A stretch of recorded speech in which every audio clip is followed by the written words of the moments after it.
Eusebio, the greatest scorer in European soccer. They've had some of the world's greatest footballers in their sides. The late great Eusebio, Luis Figo, and now arguably the greatest of them all. Here he is.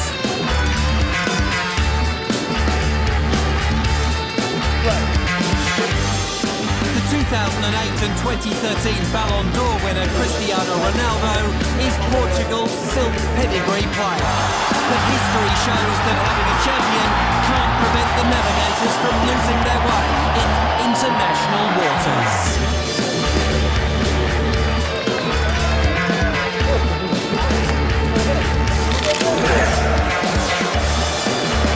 After finishing third in their first ever World Cup in 1966, thanks largely to Golden Boot winner Eusebio, they have not been able to match that. Even in 2006, when captained by Figo, with a 21-year-old Ronaldo in tow, they couldn't quite do it, losing to France in the semi-final.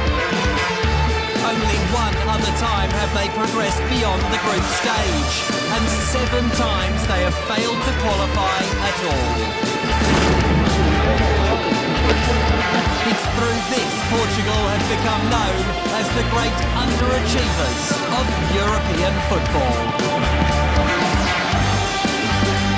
With closer examination, however, their recent history is not so dire.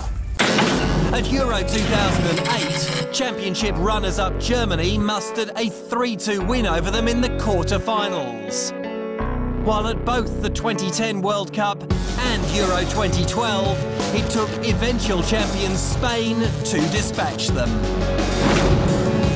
Narrow misses, consistently providing dramatic and stylish performances, but without the success to match.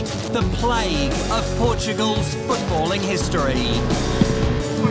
Head coach Paulo Bento was brought in to replace Carlos Queiroz as Portugal coach after 2010. Just one more football game.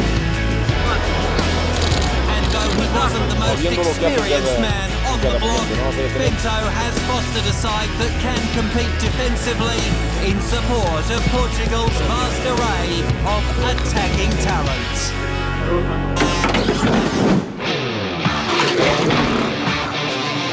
Portugal began their World Cup qualifying tentatively. A leaky defence cost them dearly against Russia, Northern Ireland and Israel in the first half of the campaign.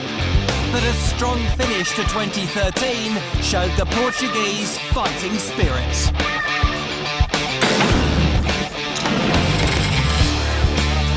4 wins and a draw from their last 5 matches took them to 21 points, but not enough to gain automatic qualification, falling just a point short of the Russians. Portugal needed a favourable draw in the playoffs to make it to Brazil, but Sweden were not the side they were hoping for.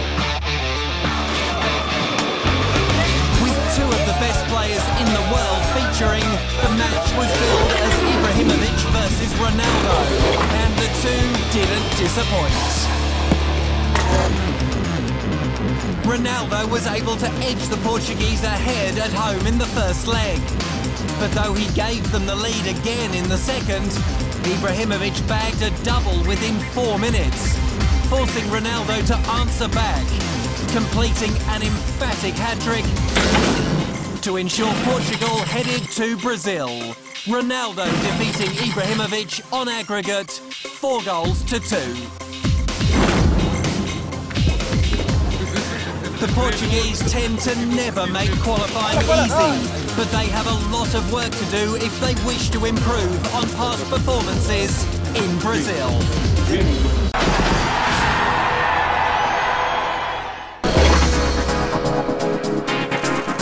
Portugal have the skill, flair, creativity, and Ronaldo. But whether Paulo Bento can cohesively get the most out of his players remains to be seen.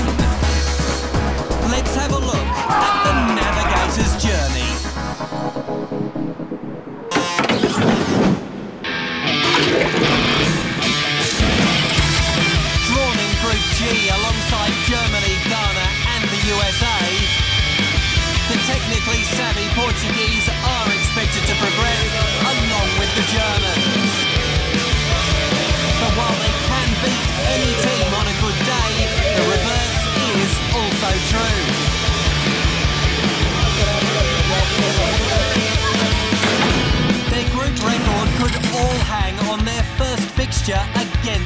Germany. A loss could force them to push hard against Ghana and the USA, which could lead to mistakes.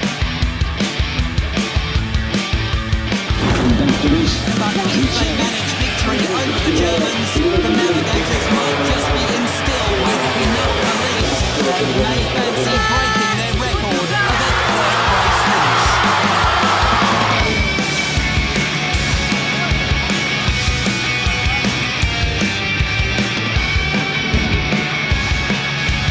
Bento's side is still shaped around the generation of players that guided Portugal to 4th place in 2006 and the semi-finals of Euro 2012. So there's no doubting the individual talent is there.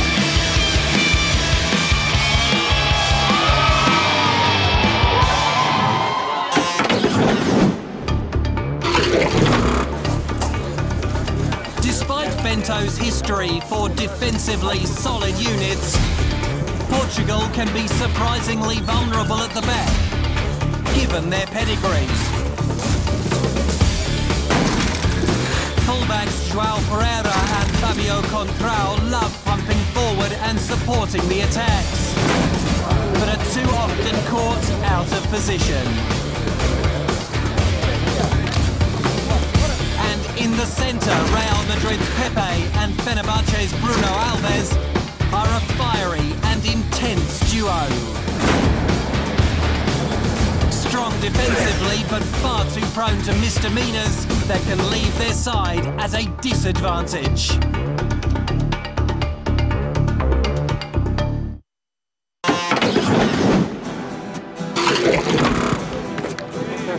Portugal have been chronically wasteful up front, where Valencia's Helder Postiga and Besiktas's Hugo Almeida are often less than clinical.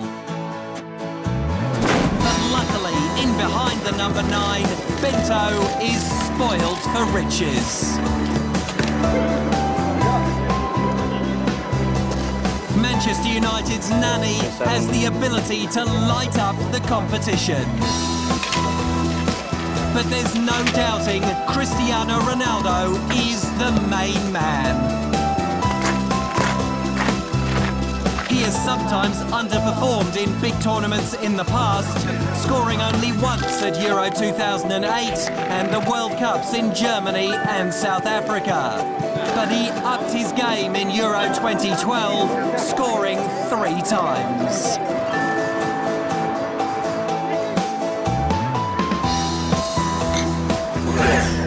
His 2013 was a remarkable campaign, scoring 69 goals from 60 appearances, while assisting a further 17 for both club and country.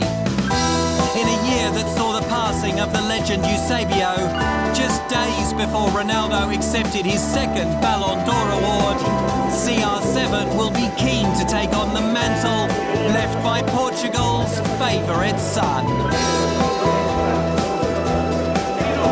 I dedicate this trophy, of course, for my teammates, for Eusebio, for all the people who like me, for all the Portuguese. So it was a special night, and of course Eusebio passed away, but still in us heart, and from the sky we see this great moment of a Portuguese player.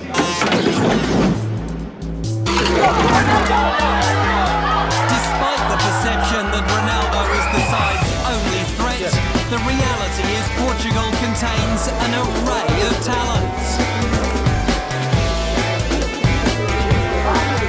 It's in their DNA to play a possession game, ripping defenders apart with short passing. Fenerbahce's Raul Meireles and Dinamo Kiev's Miguel Veloso are the engine room that protects the back four.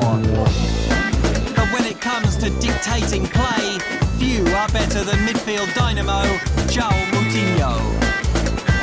Moutinho's even arguably become the most influential player in the team, dictating pace, tirelessly recovering balls and delivering pinpoint assists.